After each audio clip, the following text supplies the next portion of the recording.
પાકિસ્તાન સાથે તણાવ વચ્ચે ભારતીય વાયુસેનાનું શૌર્ય પ્રદર્શન। ઉત્તર પ્રદેશના શાહજહાંપુરમાં ગંગા એક્સપ્રેસ વે પર રાફેલ અને મિરાજ ફાઇટર જેટનો એર શો।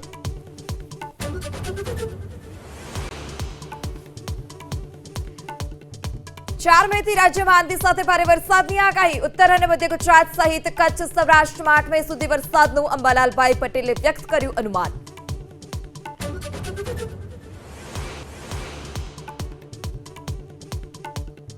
અધિકારીઓ રજૂઆતો સાંભળતા ન હોવાનો અબડાસાથી ભાજપના ધારાસભ્યનો મુખ્યમંત્રીને પત્ર। મોટા બિલ્ડરો અને ખનીજ ચોરો સામે કાર્યવાહી ન થતી હોવાનો પ્રદ્યુમનસિંહ જાડેજાનો આરોપ।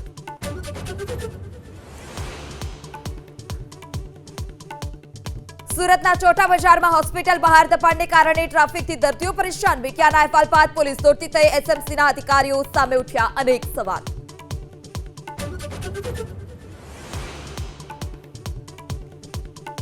પ્રધાનમંત્રી મોદીએ કેરળના તિરુવનંતપુરમાં મલ્ટીપર્પઝ સીપોર્ટનું ઉદ્ઘાટન કર્યું। નામ લીધા વિના જ કોંગ્રેસ પર પ્રહાર કર્યા।